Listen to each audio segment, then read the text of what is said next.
and distinguished members of this committee.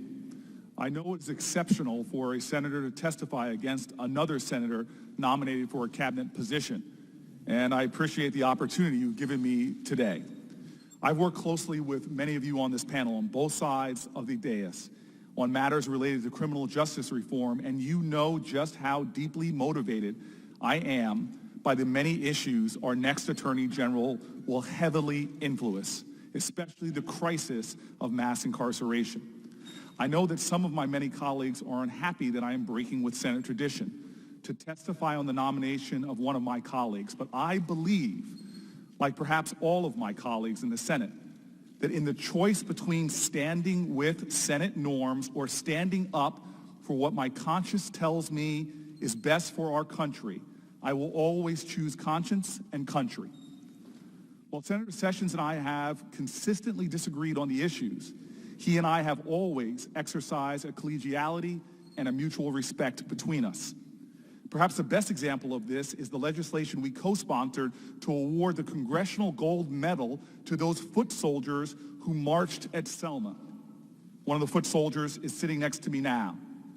This was a blessing and an honor to me because in 2015, a retired judge who was white told me that it was those brave marchers on the Edmund Pettus Bridge who inspired him as a young lawyer in the 1960s to seek justice for all in New Jersey and begin representing black families looking to integrate white neighborhoods, black families who were turned away and denied housing.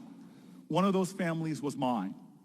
I am literally sitting here because of people, marchers in Alabama and volunteer lawyers in New Jersey, who saw it as their affirmative duty to pursue justice, to fight discrimination, to stand up for those who are marginalized.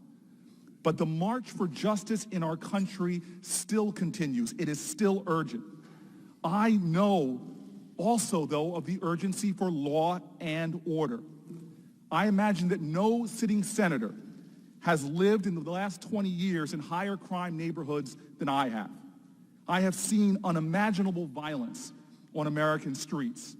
I know the tremendous courage of law enforcement officers who put their lives on the line every single day to fight crime in America.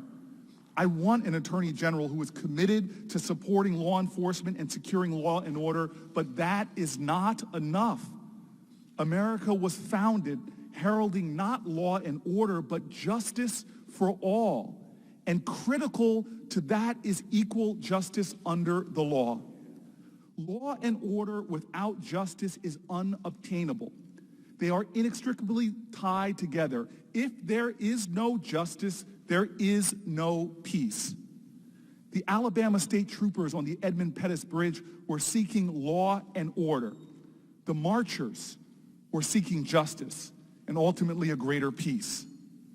One of the victories of the modern civil rights movement was the 1957 Civil Rights Act, which in effect made the Attorney General not only the chief law enforcement officer of the United States, but also vested in that office the responsibility to pursue civil rights and equal protection for all of America.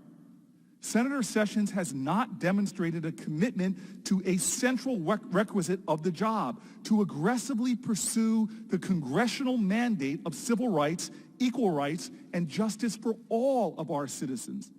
In fact, at numerous times in his career, he has demonstrated a hostility towards these convictions and has worked to frustrate attempts to advance these ideals.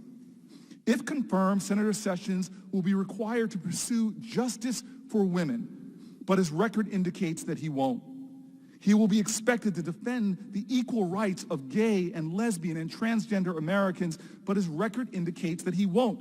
He will be expected to defend voting rights, but his record indicates that he won't. He will be expected to defend the rights of immigrants and affirm their human dignity, but the record indicates that he won't. His record indicates that as Attorney General, he would object to the growing national bipartisan movement towards criminal justice reform. His record indicates that we cannot count on him to support state and national efforts towards bringing justice to the justice system. And people on both sides of the aisle who readily admit that the justice system as it stands now is biased against the poor, against drug addicted, against mentally ill, and against people of color. His record indicates that at a time that even the FBI director is speaking out against implicit racial bias in policing and the urgent need to address it, at a time when the last two attorney generals have taken steps to fix our broken criminal justice system, at a time when the Justice Department he would lead has uncovered systemic abuses in police departments all over the United States, including Ferguson, including Newark, Senator Sessions would not continue to lead this urgently needed change.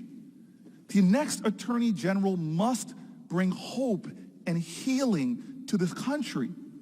And this demands a more courageous empathy than Senator Sessions' record demonstrates. It demands an understanding that patriotism is love of country, and love of country demands that we love all of our citizens, even the most marginalized, the most disadvantaged, the most degraded, and the most unfortunate. Challenges of race in America cannot be addressed if we refuse to confront them. Persistent biases cannot be defended unless we combat them. The arc of the moral universe does not just naturally curve towards justice, we must bend it. If one is to be Attorney General, they must be willing to continue the hallowed tradition in our country of fighting for justice for all, for equal justice, for civil rights. America needs an Attorney General who is resolute and determined to bend the arc. Senator Sessions' record does not speak to that desire, intention, or will.